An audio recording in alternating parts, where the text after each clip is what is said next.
El siguiente programa es clasificación D, para mayores de 18 años.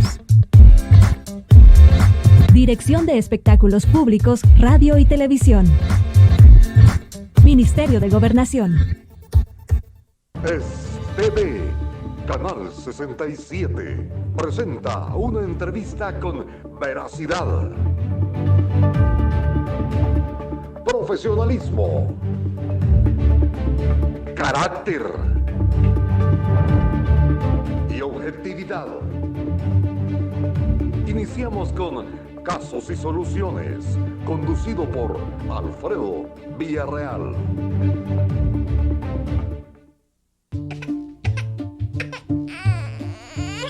Si la gripe te pega fuerte en la nariz y los ojos, y eso te pone llorona, mejor toma Virogrip, que alivia cualquier síntoma de gripe. Virogrip, un producto calidad Vijosa. Hola, ¿qué tal amigos televidentes? Qué gusto poder saludarles nuevamente a través de su espacio Casos y Soluciones. Como siempre decimos, veremos la situación, pero también hay que ver las soluciones de la situación que está pasando en nuestro país. Gracias nuevamente por estar con nosotros. ¿Y qué opina usted de las lluvias que están azotando nuestro país en los últimos días y que está formando cárcavas y está preocupando, bueno, a ciertas zonas de San Salvador? Hablemos con los que saben, hablemos con los técnicos, hablemos con los que conocen de esta situación. En esta oportunidad tenemos ya en nuestros estudios al ingeniero Juan Guillermo Umaña. Él es el presidente de AIDIS, capítulo El Salvador, la Asociación Interamericana de Ingenieros, ¿verdad? Sanitaria, imagínese usted, qué responsabilidad más tremenda. ¿Qué tal, ingeniero? Permítame saludarle, gracias por estar con nosotros. No, un gusto, Alfredo, siempre acompañarte y poder compartir con los televidentes, pues, lo que está sucediendo de interés para el país, ¿verdad? Como son estas partes de las tormentas, y yo te agradezco, pues, para darnos la oportunidad a los profesionales de la ingeniería ambiental que podamos también dar nuestra opinión. Qué bueno. ¿AIDIS tendrá congreso? Me hablaba usted fuera de cámaras. Sí. ¿Cómo está esa situación? ¿Cuáles serán los temas? ¿Dónde se va a desarrollar? El congreso se celebra cada 2 años y esta vez le corresponde a República Dominicana, en Punta Cana, del 13 al 17 de noviembre. Vamos a estar reunidos los 24 capítulos de América, ¿verdad? Como AIDIS. El Salvador pertenece a esa organización. Y llevamos los trabajos técnicos, se exponen precisamente los avances tecnológicos, las investigaciones que se están haciendo en cada uno de nuestros países. Llegan de toda la academia, ¿verdad? De las maestrías de Brasil, Argentina, ¿El Salvador qué va a presentar? Bueno, llevo un trabajo de la metodología para hacer el muestreo de residuos sólidos, que también tuvimos la experiencia en el país de poder hacer la parte de el diagnóstico nacional de residuos sólidos y presentar una metodología para poderla compartir con los demás profesionales de las Américas. Interesante. También déjenme decirle, amigos televidentes, que ingeniero Umaña ha sido en 2 oportunidades presidente de la Asociación Salvadoreña de Ingenieros y Arquitectos ASIA, ubicada en Colón Escalón. Y me estaba comentando también, hay que hablar de todo esto porque tenemos que tomar en cuenta las gremiales. Hablábamos con el ingeniero Umaña que lamentablemente los gobiernos no toman en cuenta las gremiales como para apoyarse en ellas y poder salir adelante. Me habla de la Semana del Ingeniero y Arquitecto, ingeniero Umaña. Con gusto, vamos a tener para la última semana de octubre, tenemos nuestra tradicional ya semana de la Asociación Salvadoreña de Ingenieros y Arquitectos. Vamos a tener alrededor de 8 foros, ahí exponemos los puntos de interés, la agenda en la cual está la preocupación de los profesionales y de la academia del país para poder exponer temas de interés. Están invitados y se ha coordinado con el Ministerio de Medio Ambiente, con quien nos hemos acercado, y con el ministro hemos tenido ya pláticas precisamente, y van a exponer ellos también lo que está planificando el Ministerio de Medio Ambiente. Siempre hacen un banner. ¿Cuál es el tema principal del banner? ¿Cuál es la leyenda, el eslogan? Sí, básicamente es pensando en el futuro. las acciones que hacemos ahora van a tener repercusiones en el futuro, y sobre eso brindamos para la parte de el interés de la conservación de los alimentos, la parte de agua, la parte de saneamiento, la parte de las estructuras, la planificación también, la participación de las mujeres también en la ingeniería. Llevamos varios foros, vamos a tocar la parte energética, sobre matriz energética, que es importante en el país y hoy en día, cuando dependemos mucho de los hidrocarburos. Así que están atentamente invitados. Siempre transmitimos por Facebook Live también nuestras conferencias, y estos foros van a estar en esa semana de octubre para que podamos compartir lo que se está realizando de investigación. Igual tenemos una feria de la parte de la Expo Asia, en donde ya hay más de 30 empresas que han comprado sus stands y van a exponer lo que se está distribuyendo también en tecnología, ¿verdad? En materiales nuevos de construcción, para poder brindarles a todos los profesionales para la actualización y mantenernos en esa parte de la educación continua que siempre lo hace la Asociación Salvadoreña de Ingenieros y Arquitectos. Interesante, amigos televidentes, porque se debe de tomar en cuenta todos estos congresos que se hacen en nuestro país y también fuera de nuestro país.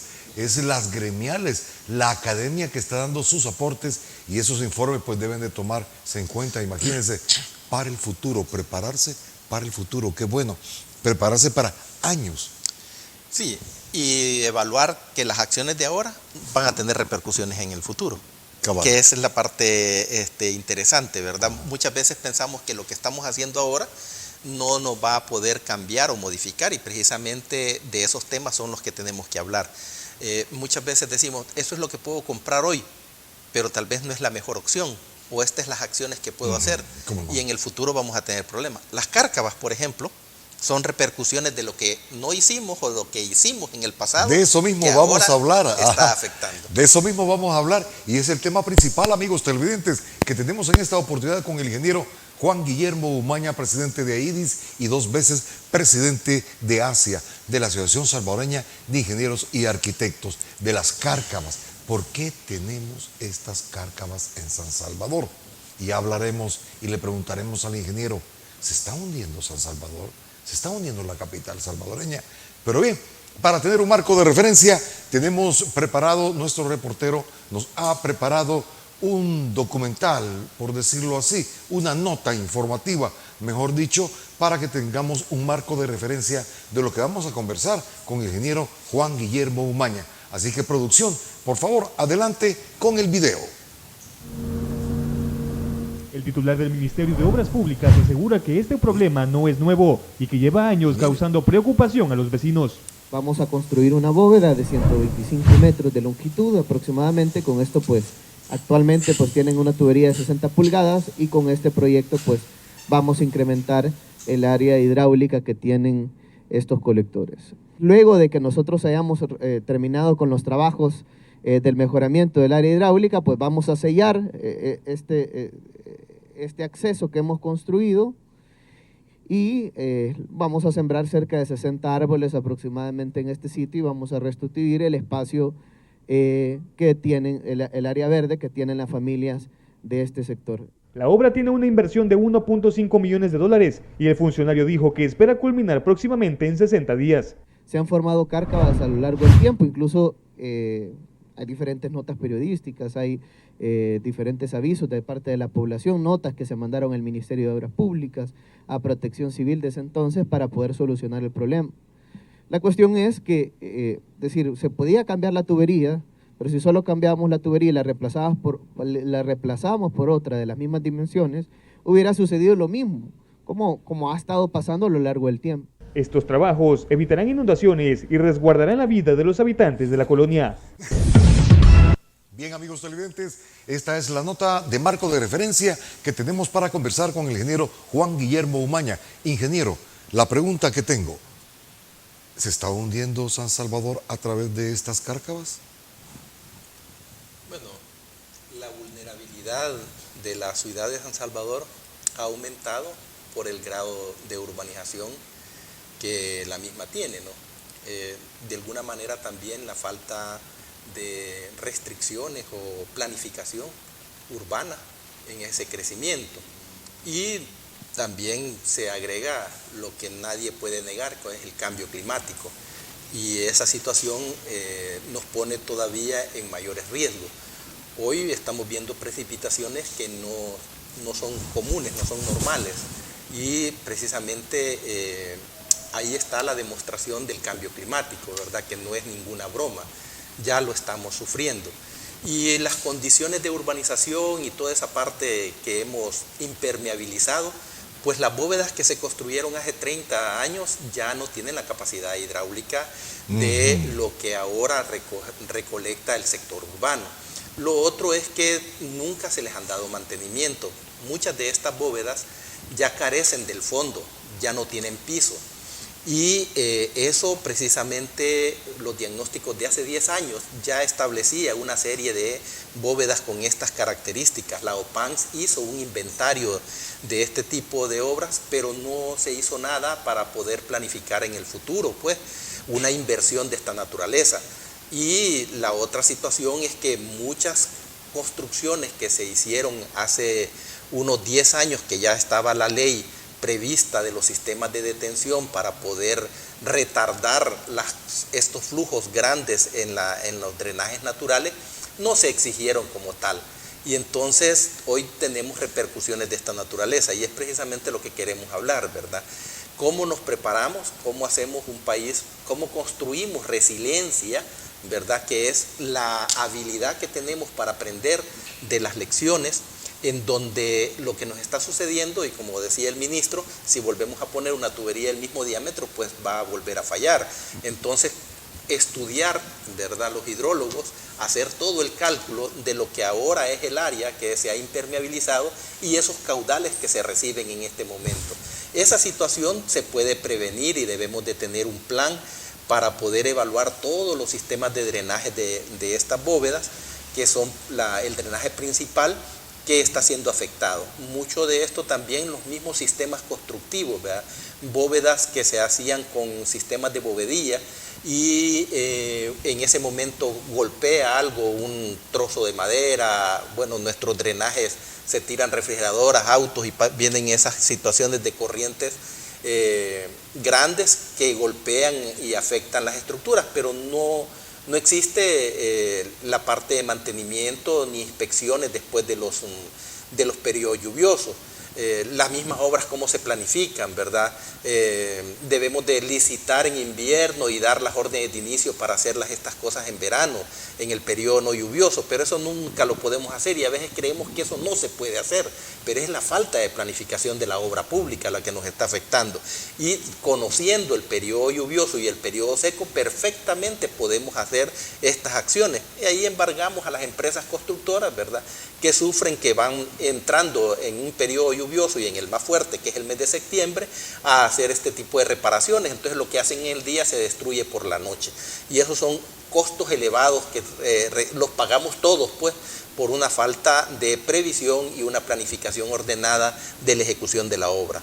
Y eso nos está afectando. Desde ahí tendríamos que empezar a planificar todas estas condiciones, que es lo que está sucediendo, reconociendo que tenemos un cambio climático que nos va a seguir afectando y que ya estamos viviendo las consecuencias. Así que tenemos que estudiar más nuestra planificación de la obra pública, lograr también hacer los trabajos que se requieren de adecuaciones, los sistemas de detención que son útiles y que son requeridos. Hoy la OPANS ha modificado ya su legislación, su reglamento. ¿Y qué dicen ustedes de los ingenieros? ¿Qué dicen ustedes los ingenieros sobre la clase de tierra de San Salvador? Se toma en cuenta que es una tierra inconsistente, por decirle algo así. Esto más la lluvia y el cambio climático, vuelvo a insistir, sí, se nos puede hundir muchas zonas, porque tenemos la cárcava de San Francisco, la cárcava de Santa Lucía. De Santa Lucía. Que ya van 2 o 3 veces que la vamos reparando. Es la peor que tenemos, pero también tenemos una ahí por Sertrasen, por Metrocentro. Ese bóveda que siempre falla por lo mismo. Siempre. ¿Verdad? ¿Qué nos puede decir referente a ello? Las condiciones tenemos que vivir con las condiciones. Los mexicanos viven con una situación que se hunden los edificios porque están en medio de un lago, ¿no? Entonces, ¿qué es lo que necesitamos? Hacer ingeniería.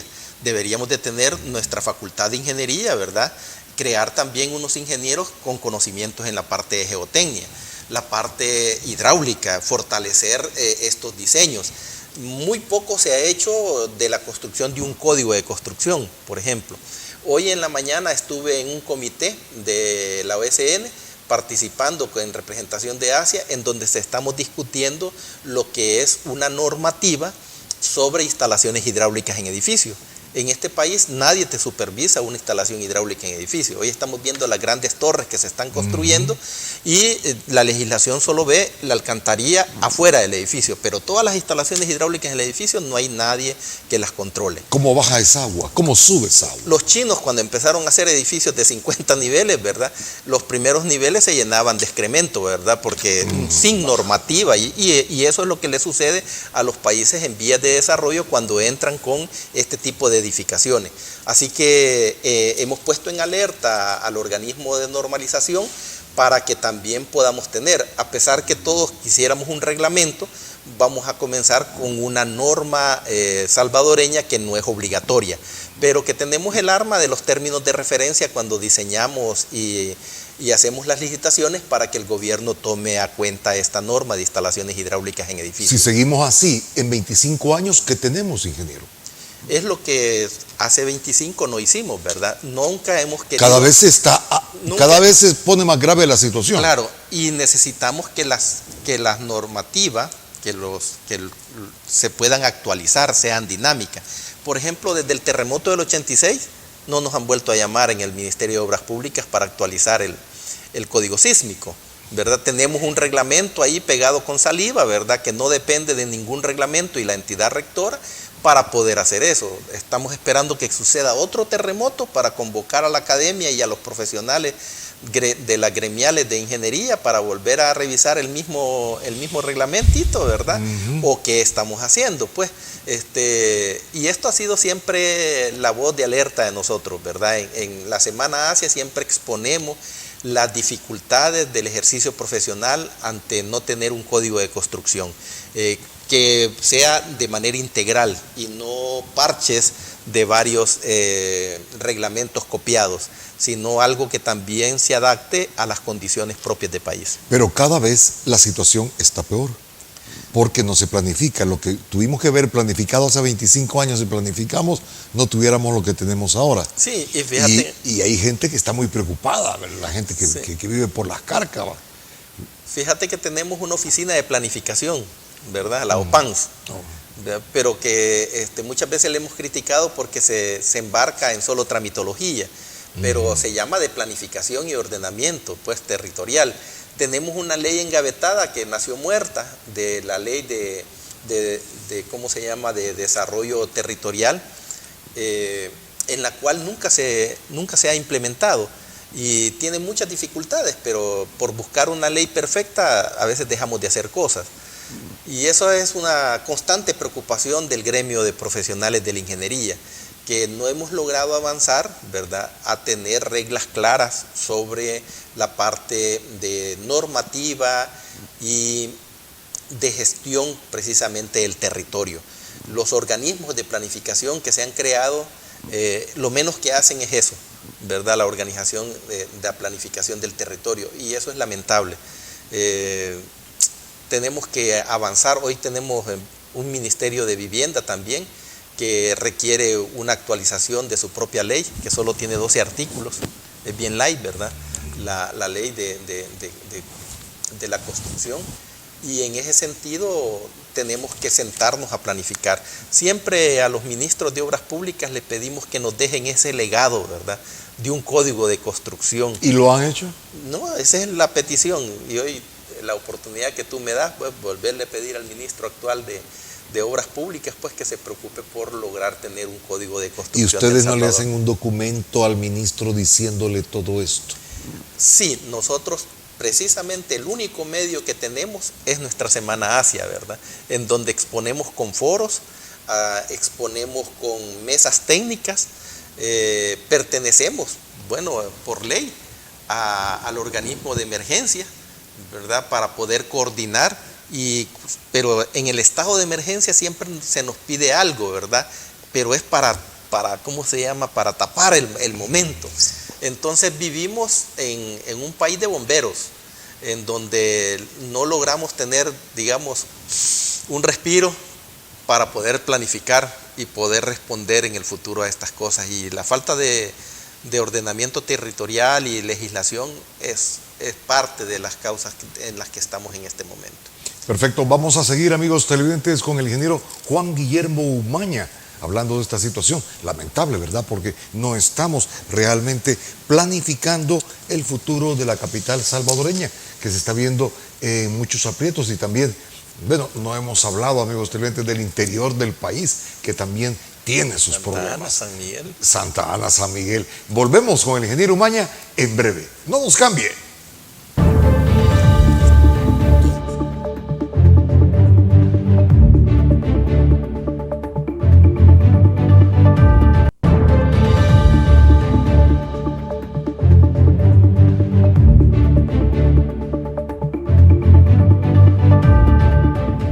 Sigamos conversando, amigos televidentes, con el ingeniero Juan Guillermo Umaña sobre esta situación. Ingeniero Umaña, ¿qué nos espera dentro de 25 años?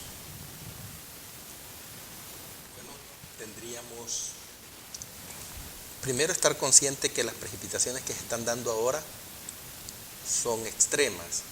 Por ejemplo, Por eso mismo. Lo que sucedió el 1 de septiembre. Esta es parte del cambio climático. Es parte del cambio climático. Ojalá. Tuvimos una tormenta concentrada en Santa Tecla de 92 milímetros en una hora.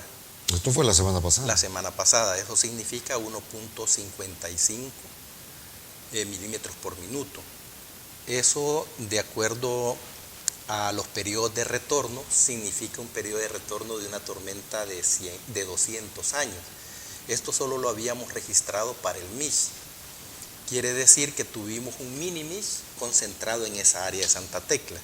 Si se hubiese expandido más dentro del territorio, hubiera sido catastrófico, que fue lo que le sucedió a Honduras en el MIS, que fue que se detuvo todo el huracán, la tormenta tropical en el territorio de Honduras, y fue bastante uniforme, un área muy grande, que incluso la cuenca del río Lempa, que compartimos el 40% con Guatemala y Honduras, tiró tanto caudal que aquí no estaba lloviendo y las represas las tuvieron que abrir porque no teníamos tampoco en ese tiempo un monitoreo de la lluvia que caía en tiempo real.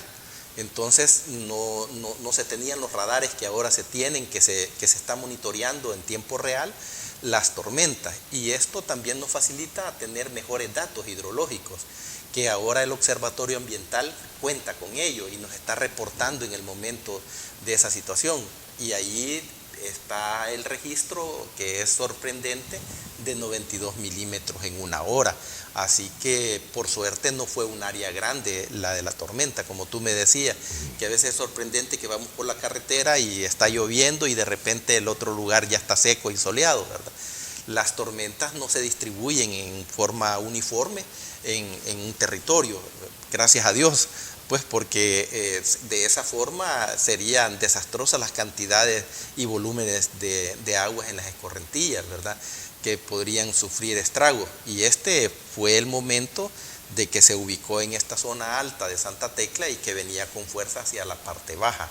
Y fue una condición que también ya se habían hecho obras de retención y ya se habían hecho también obras de canalización más grande en esa zona de la Málaga, que evitó pues que también pudiese suceder este otro evento desastroso. Ahora ya la calle también, esa calle nosotros insistíamos de que le pusiéramos como las plumas de los trenes, ¿no? En donde vos sabés que cuando está lloviendo de esa manera no hay que circular por ciertas calles, y esto se puede hacer en varias calles del país, ¿verdad? Porque hay que reconocer, ¿por qué te vas a ir a meter ahí si siempre se inunda? La colonia médica, ¿verdad? Muchos hablan de la situación de la basura. Sabemos que es un problema también, pero el problema mayor es la capacidad hidráulica de los drenajes. Entonces tenemos que reconocer que muchas de las calles en San Salvador Todos deberíamos de reconocer qué zonas son inundables, dónde debe pararse el tráfico y no transitar donde el periodo es de 1 hora máximo de detener esa condición para no tener vidas que lamentar. Entonces eso se llama conocer el riesgo, ¿verdad? Somos vulnerables porque desconocemos, como que nadie sabe que esa zona inundable y nos vamos a meter y todos queremos salir en los vehículos y rápido para la casa, cuando lo que deberíamos de hacer con la cultura, así como en la parte sísmica, ¿verdad? Que no nos debemos de mover cuando estamos durante un sismo y ponernos en una zona segura. Hoy debemos de aprender a permanecer en una zona segura también durante una tormenta. Sabemos que las precipitaciones se están dando con mayores volúmenes y ya conocemos las zonas de inundación, las deberíamos de poder identificar. ¿Cuál es el problema en identificar zonas de riesgo dentro de las partes urbanas? ¿Cuál es el problema? No debería haber. Lo que debemos de fomentar es la cultura de la prevención, ¿verdad? Desde pequeños, ¿verdad? Conocer la prevención. Los niños les enseñan a los japoneses la parte sísmica, la parte de huracanes. Nosotros igual debemos de aprender desde el kinder, ¿verdad? Cómo actuar ante estas condiciones. ¿Verdad? Ya sabemos de que empieza la tormenta, no hay que movernos, no salir de donde Debido estamos. a que nuestro país es muy vulnerable. Correcto. Ingeniero, tenemos que tener esa cultura que no la tenemos. Saber vivir con el riesgo. ¿Dónde está la magnitud del riesgo, ¿verdad? Es la multiplicación del peligro con la vulnerabilidad. Y el peligro no lo podemos, la erupción de un volcán, la precipitación, el terremoto no lo podemos evitar. Y la vulnerabilidad, ¿qué es? Es la cercanía a ese peligro. Entonces, ¿qué es lo que hago? Alejarme. Es el grado de exposición, es la vulnerabilidad al peligro. Y ahí se cobra la magnitud del riesgo. Entonces, ¿qué es lo que debo de aprender? A no exponerme, ¿verdad?, al peligro. Ya lo conozco, sé cómo actúa, sé dónde se inunda. Y entonces, ¿por qué voy a salir corriendo a quedarme en ese tráfico espantoso esperando que me lleve la tormenta? Entonces, esa parte, ese chip, ¿verdad?, de la prevención es la que tenemos que aprender también. Se trata de actitudes, de cambio de actitudes y prácticas en toda la ciudadanía, ¿verdad? No esperar de que, pues sí, si le echamos la culpa al gobierno y le echamos la culpa a todos los que han gobernado el país, ¿verdad? Entonces nos vamos a quedar ahí perdiendo vidas y lamentándonos. Tenemos que salir y pensar en adelante. Y juntos podemos lograr vivir en esa vulnerabilidad, en las islas. Por ejemplo, un colega me decía que vivió mucho tiempo en unas islas del Caribe, en donde toda la calle está canalizada. El canal va abajo, 20 metros, todo es un canal. Y la calle está diseñada con vigas, con aberturas para que todo el agua corra por la calle y se vaya al canal, porque son pendientes grandes y precipitaciones terribles, ¿verdad? ¿Cómo se vive la gente en huracanes? ¿Cómo han aprendido a hacer las edificaciones? Entonces, nosotros hemos criticado pues de que sabemos dónde se inunda en la zona costera y volvemos a construir la casa en el mismo nivel, en el mismo sitio, cuando en el Caribe han aprendido a hacer las casas arriba, ¿verdad?, en pilotes. Entonces, ¿cómo es que nos debemos de adaptar a la condición?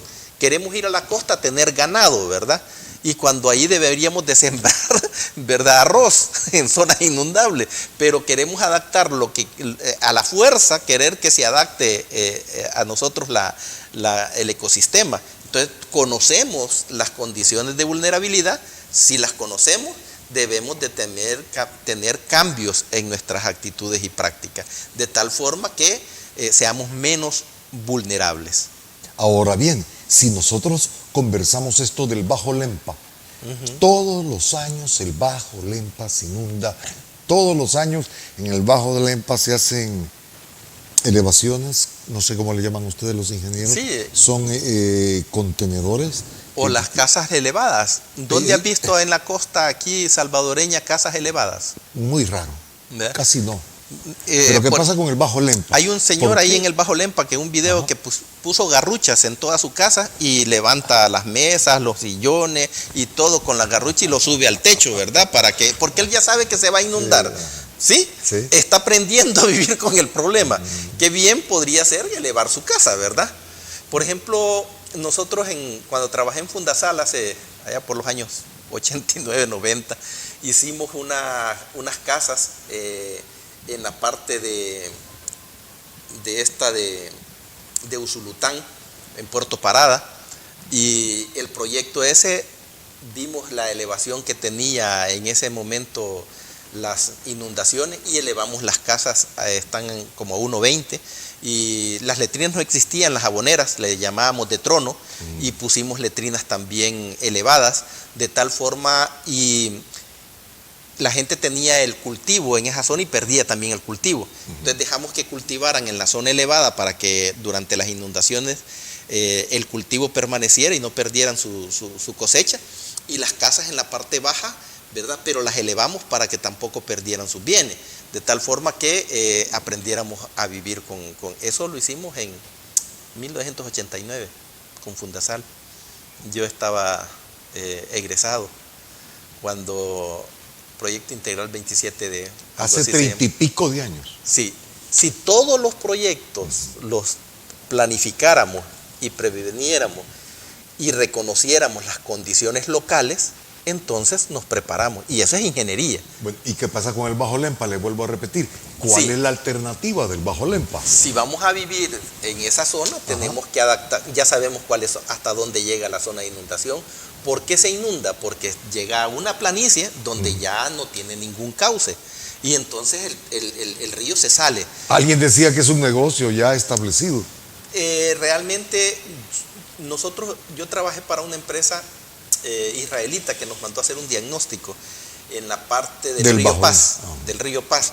Bueno, Aguachapán. Ahí tenemos 30 kilómetros de paz, de río Paz seco se llama, que se nos ocurrió hacer una borda del lado de nosotros, y cuando vino la tormenta se llevó el río, y los guatemaltecos le hicieron ya un canal para llevárselo para el otro lado, y entonces nos quedó a nosotros como 30 kilómetros de paz seco. Como compartimos cuencas, ¿verdad? Con esto, como el Huascorán, como el Lempa, como el río Paz, debemos de hacer en conjunto con los otros países las acciones. Ponerle borda a ambos lados para poder, preverlo. Pero más que llegar a esa situación, también darle las márgenes correspondientes al crecimiento del río. Y muchas personas viven, ¿verdad?, por sus necesidades, por su condición económica, en zonas inundables dentro de la margen del río. Y algunas personas están allí porque saben también que hay ayuda durante el periodo lluvioso para poderlos irlos a sacar siempre con helicópteros, ¿verdad? Y darles alimentación y darles. Sin embargo, ¿qué hacemos con ellos durante el periodo seco? ¿Cómo les podemos habilitar viviendas en altura? Borda sí se ha visto, pero Borda, hasta sí. ahí. Sí, hasta ahí. Pero es difícil. En lo que yo tengo de ser reportero, he ido a montones de bordas. cientos de veces al Bajo Lempa y lo mismo, el mismo caso, y pasan las autoridades, una autoridad, la otra autoridad. Sí, la planificación del uso del suelo, hay cosas que no las podemos evitar, entonces vos sabes que esa zona es inundable y debes de garantizar que las viviendas estén fuera de ese peligro, ¿verdad? Para que no todos los años tengamos la misma emergencia.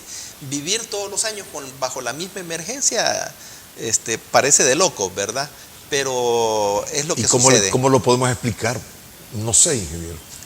Usted sabrá lo mejor. Es precisamente contar con planes de país y no pensar solamente en la fotografía o en los 3 años de los gobiernos locales o en los 5 años del gobierno central. ¿Cómo podemos hacer esa situación, verdad? Y yo creo que de eso se trata hoy en día, de poder prever el futuro, que las acciones del presente tienen repercusiones en el futuro. Entonces, por eso mismo vuelvo a repetir, ahora veamos el caso de la Santa Lucía. Todos los años, imagínense este año, el año pasado, sacando a las personas en canoa, en lancha, pues, sí. Hombre, y va peor porque antes no había lancha. Ahora sí, ya ponen la lancha para sacar a la gente, pero siempre, y ya va a pasar de nuevo. Y va a volver a suceder porque requiere un cambio de todo el sistema de drenaje de agua lluvia, ¿verdad? integral, no solo es en la colonia que todos conocemos, la famosa Cárcava, que ya se han invertido, cada vez se invierten 3 millones, 4 millones, una cosa difícil. Por eso le consulto que la crisis es un negocio. La verdad es de que es una combinación de varias cosas, ¿verdad? A veces pensamos que gente muy inteligente está detrás de esas cosas, ¿verdad? Y yo creo que no.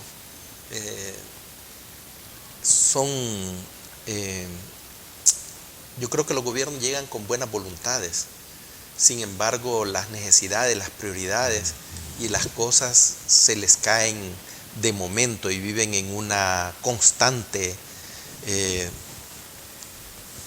cuestión. Son tantos los problemas que se suman, pero que no se logra sentarse para planificar y ir atendiendo en forma prioritaria los problemas. Y caemos en ese tipo de cosas, pues. Yo recuerdo cuando salieron las primeras Cárcavas hace como unos 10, 15 años. 10, 15 años. Y empezamos a hablar. Siempre fue en la zona de la Santa Lucía, sí, donde se han perdido colonias las enteras. cañas. Se perdió, totalmente se fueron las casas. Sí, sí, sí. Ajá. Y una cosa que siempre hablábamos, ¿verdad? Primero se arruina un pozo, ¿verdad? Y ese De pozo, captación de agua. sí, los pozos Sí. de visita de la Cabal, red de alcantarillado cabal, de agua cabal, lluvia. cabal. Se daña una tubería, pero el alcantarillado no le pertenece a ningún ente rector. Nadie paga por alcantarillado, ¿verdad? ¿O se paga alguna cuota mensual por mantenimiento del alcantarillado en este país?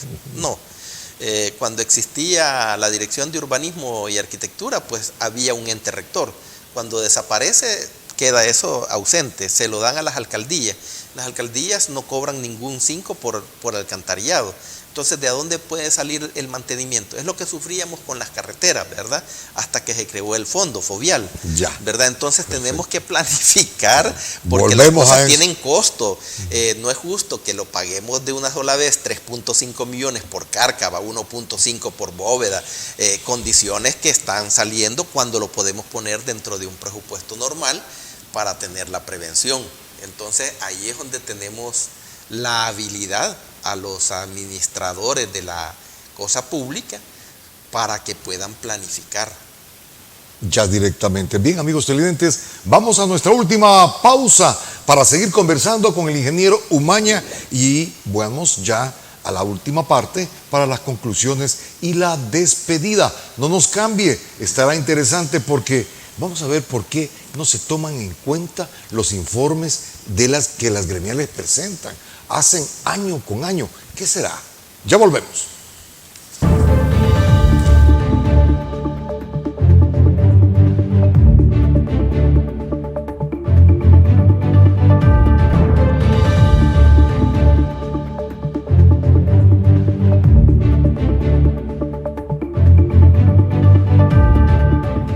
Continuemos, amigos televidentes, conversando con el ingeniero Juan Guillermo Umaña Granados, expresidente de ASIA y presidente de AIDIS.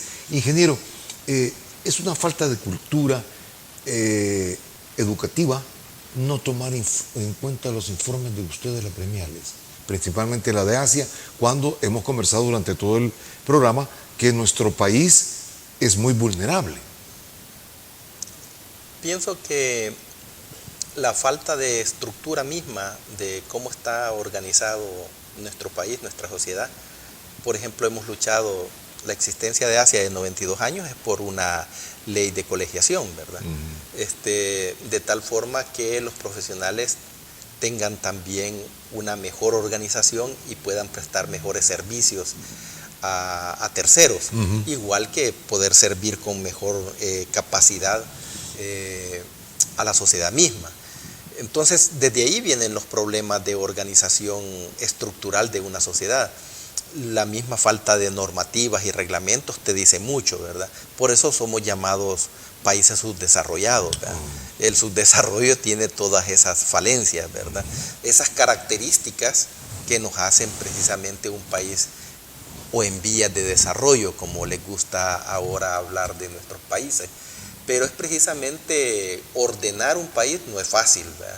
Fundar una nueva república y con un plan de nación en donde todos podamos estar involucrados, y el reconocimiento del ejercicio profesional y el respeto por la academia y los profesionales es una cosa que se logra poco a poco, ¿verdad? Los países industrializados, por ejemplo, o llamados países de primer mundo, reconocen a la academia, reconocen a las gremiales de profesionales, las opiniones colegiadas de ellos tienen mucho peso, muchas cosas se pasan precisamente a revisión de estos organismos y participan activamente en el quehacer y en el desarrollo de país, que es lo importante, no en puestos políticos ni en cargos gubernamentales, sino precisamente en poder contribuir al desarrollo de la nación.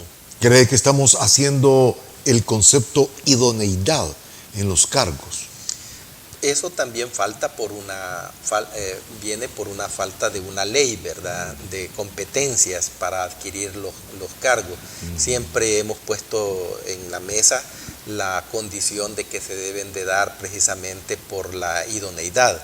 Y vamos a continuar, ¿verdad?, en esa condición mientras no ordenemos nuestra casa.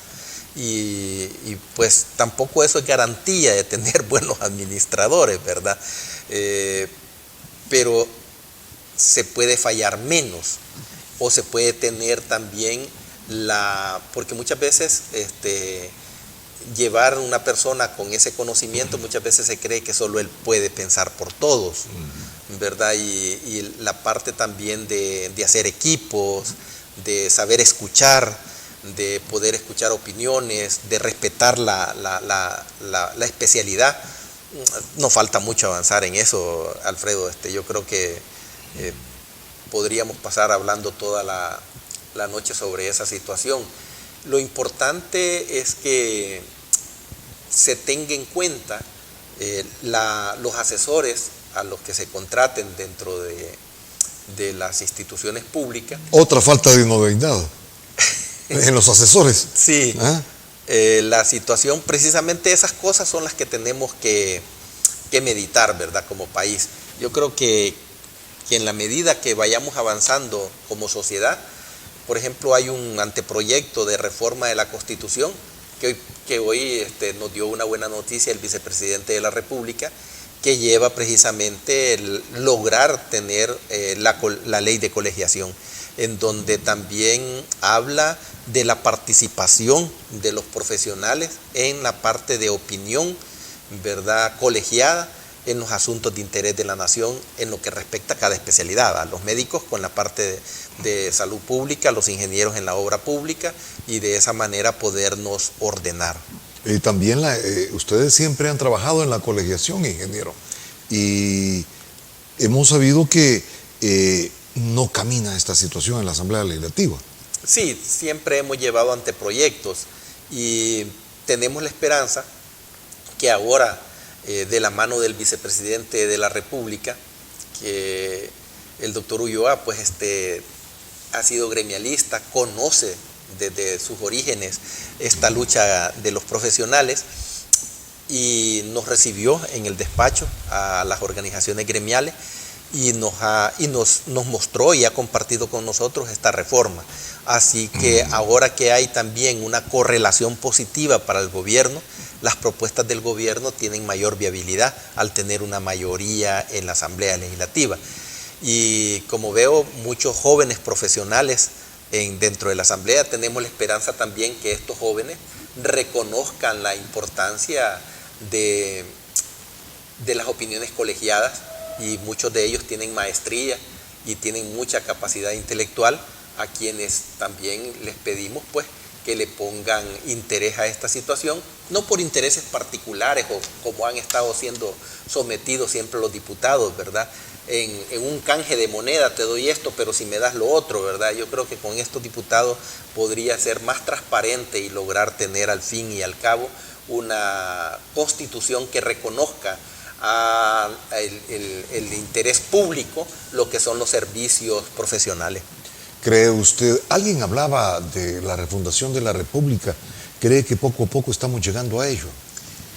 Bueno, cuando uno escucha al presidente Nayib, escucha esas tendencias, ¿verdad? De refundar una nueva república, de comenzar a poder avanzar en una mejor planificación de la obra pública y poner los recursos donde son más necesarios y de beneficio a las grandes mayorías. Yo creo que el presidente Nayib tuvo la oportunidad única en la historia del país de que en una pandemia todos los recursos se pudieran disponer para la parte de salud pública, y nos va a dejar un legado de hospitales públicos, de 30 hospitales públicos, y ahora con el hospital escuela, que ojalá se lo dieran a la Universidad de El Salvador para que se convirtiera en hospital escuela, como en todos los países de primer mundo, que existen hospitales escuelas donde las universidades estatales son los que las operan, ¿verdad? Y se dedican precisamente a investigar y a poder avanzar dentro del uso de la medicina y la prevención, que es la parte de salud pública. Yo creo que eso le ha dado una nueva ventaja a nuestro país, porque las epidemias van a continuar, y van a continuar en forma tan globalizada, que es conocidas como pandemias, cuando agarran y abarcan una región, ¿verdad? O el mundo, porque hemos hecho un mundo tan pequeño ahora con los medios de comunicación y de transporte, que lo que sucede en China en un mes o el siguiente día puede venir una persona en un avión y poder transmitir una enfermedad. Así que esto lo vamos a continuar, así que debemos de fortalecer un sistema de salud pública que pueda responder precisamente a este tipo de lo mismo del cambio climático, ¿verdad? O sea que ahora las emergencias van a ser de todos los niveles, porque el cambio climático, además de la infraestructura, cuando existen todos estos problemas de hacinamiento, de escorrentía, de residuos que traen también, después vienen las pestes, ¿verdad? Después de las muertes y todas vienen las pestes, y entonces vienen toda la forma de transmisión de enfermedades. Yo quería ocupar también, Alfredo, y se me había escapado la parte del manejo de los residuos sólidos. Interesante. Hoy he visto un spot del gobierno por primera vez en la historia, ¿verdad? Contra la basura. Para poder prevenir el cambio de actitud. Donde él nos está diciendo, hombre, miren, sepan utilizar la basura. Sí. Nadie lo había hecho, es una campaña, es cierto. A nivel de gobierno central, no. A nivel de ministerios del ambiente o ministerio de salud, sí, pero que el gobierno central se ocupara de poder hacer, no lo había hecho. Pero yo le quería agregar algo, ¿verdad? Porque el país cuenta con una infraestructura de relleno sanitario, 8 rellenos sanitarios. Y al ciudadano se le debería, hoy vi un reportaje también del gerente de residuos sólidos de la alcaldía de San Salvador explicando esa situación. Pero lo que nos hace falta decirle a la ciudadanía es que hacer patria es entregarle los residuos al camión recolector de tu municipalidad, el día y la hora que te indica el camión de la municipalidad. Es cultura y educación. Porque todo lo que recolectan las municipalidades va a un sitio de disposición final autorizado. Es la basura que no llega a la alcantarilla. Así que hacer patria es entregarle la basura el día y la hora a cada camión de los 262 municipios del país. Todos los municipios, las municipalidades, los gobiernos locales cumplen con llevar sus residuos a un sitio de disposición final autorizado, a un relleno sanitario. Tenemos esa infraestructura como país. Eso son pocos los países en América Latina, contados con los dedos de la mano, que tenemos una cobertura de esa naturaleza. Y eso hay que seguirlo fortaleciendo a los gobiernos locales, darles las gracias a los alcaldes por mantenerlo, ¿verdad? Y poder tenerlo de una forma eficiente y de calidad. Hoy tenemos que pasar a la calidad de esos servicios y llevarlos a mayor cobertura, a pesar que ya alcanzamos el 80% de cobertura, ¿verdad? En recolección y en disposición final. Estamos muy por arriba de varios países, de los mejores países que llevan el manejo de residuos. Pero se nos estaba diciendo que Mides tiene sus días contados. Tendríamos... eso es como usted es especialista en manejo de residuos. Y acabamos de hacer el diagnóstico. Ajá. Y el Ministerio del Ambiente tiene toda la información. Miren, esto es delicado. Los rellenos sanitarios, esto es como dispararnos en el pie, ¿verdad? Los rellenos sanitarios nos están dando una ayuda en evitar las las epidemias, porque todos los residuos que recolectan las municipalidades van a un relleno sanitario. Así que puedo cambiar, ¿verdad? Puedo construir otro, puedo modificar, puedo legislar, normar, regular tarifas. ¿Cómo se clausura un relleno sanitario, ingeniero? ¿Se le da alguna capa o qué se hace con toda esa basura? El manejo de un relleno es que tiene una superficie impermeabilizada, ¿verdad? Ya preparada. Nada se va para abajo. Ya preparado. Ya preparado. Eso es el concepto del relleno, ¿verdad? Le pongo arcilla, barro, le pongo geomembrana, le pongo drenaje abajo, ¿verdad? Para captar todos los líquidos, la lluvia que caiga, y diariamente lo que voy depositando le pongo una cobertura de tierra. Y al final una de 60 centímetros. Y todo con un drenaje. Es una obra de ingeniería que trabaja 365 días del año. ¿Sí? Los rellenos hoy en día los diseñamos para 30, 50 años. Ya no hacemos rellenos de 5, 10, 15 años. No son sostenibles. Y en un país de 21,000 kilómetros cuadrados tenemos que planificar a futuro. Así que tenemos problemas, ¿verdad? De rellenos que tienen, por ejemplo, el de San Miguel, que ya tiene los días contados por su capacidad, ¿verdad? Y que le hemos andado buscando solución. Santa Ana, ¿verdad? También. El de Texistepeque. 5 años. Texistepeque. 5 o 7 años. Texas, está en Santa Ana, en el municipio, no es Texas. Camones. Está en el cantón Camones, pero ya voy a recordarme el municipio, pero está en el departamento de Santa Ana y atiende a los 13 municipios del departamento, al 100% de los municipios. Los tiempos también para rellenos pequeños como el de Santa Rosa de Lima, como el que está en Tejutla, en Chalatenango, ya la vida útil de todos ellos andan alrededor de los 5 o 7 años. Y para planificar un relleno se hace con tiempo, no se hace cuando ya lo vamos a cerrar. Mides todavía tiene tiempo para poder operar. El de Sonsonate también ya tiene los días contados. Así que estamos a tiempo para planificar dentro de 2 o 3 años y construir nuevos rellenos, nuevos sitios o ampliar en los terrenos donde están ubicados. Algunos ya no tienen donde ampliarse.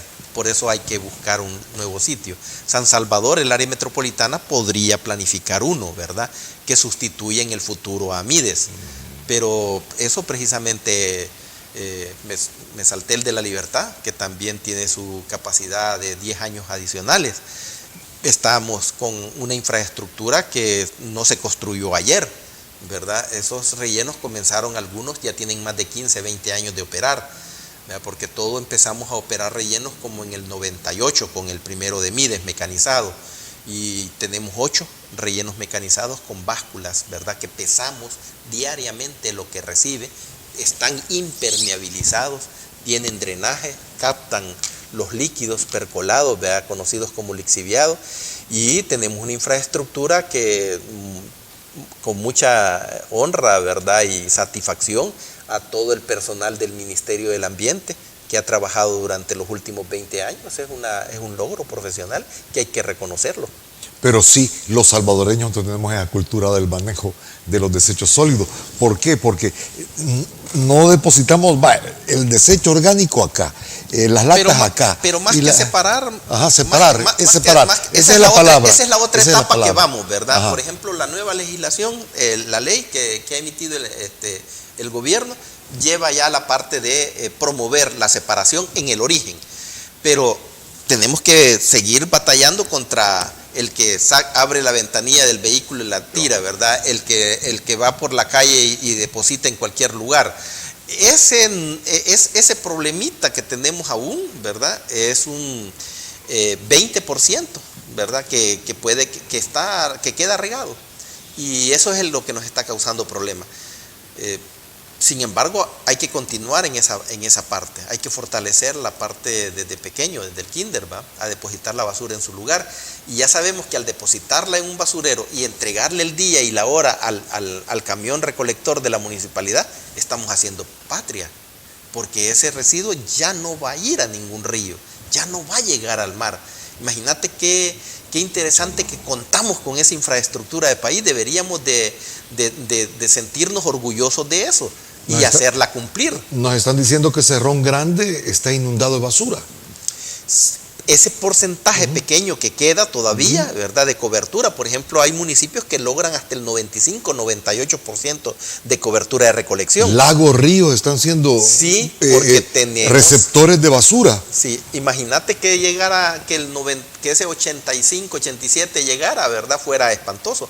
Lo que sucede en Guatemala, donde no hay ningún relleno sanitario, donde los 340 municipios depositan en vertederos a cielo abierto, ¿verdad? Y tienen el río Motagua lleno de basura y llega a la bahía de Omoa en Honduras, ¿verdad? Tenemos nosotros con el Guascorán, tenemos el tapón en Guascorán de basura de los municipios de aguas arriba de Honduras que nos depositan allí.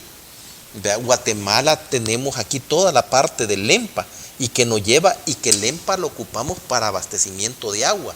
Entonces tenemos que platicar con nuestros vecinos también, ¿verdad?, sobre esa situación.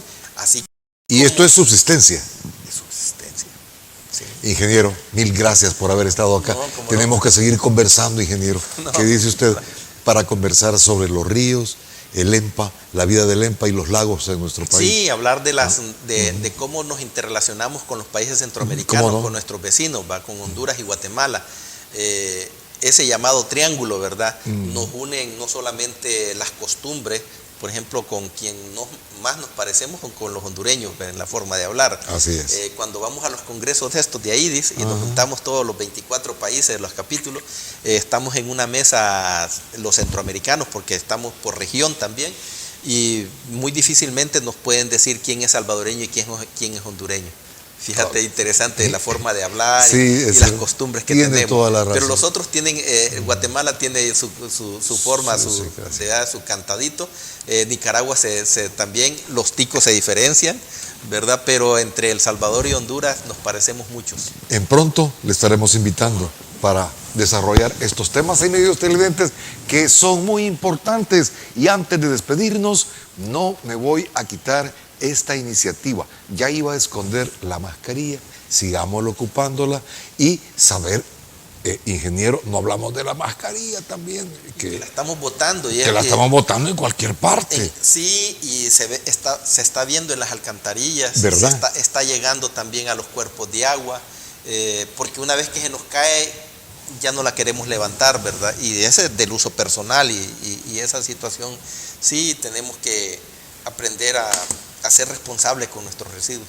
Muy bien, amigos televidentes, de esta manera nos vamos a despedir de usted, agradeciéndole al ingeniero Juan Guillermo Umaña y pidiéndole a usted que sepamos votar, eliminar esta mascarilla y utilizarla siempre. Muchas gracias por su atención. En la próxima tendremos mucho más. Si la gripe te pega fuerte con fiebre y dolores, y eso te pone llorón, mejor toma Virogrip, que alivia cualquier síntoma de gripe. Virogrip, un producto calidad Vijosa.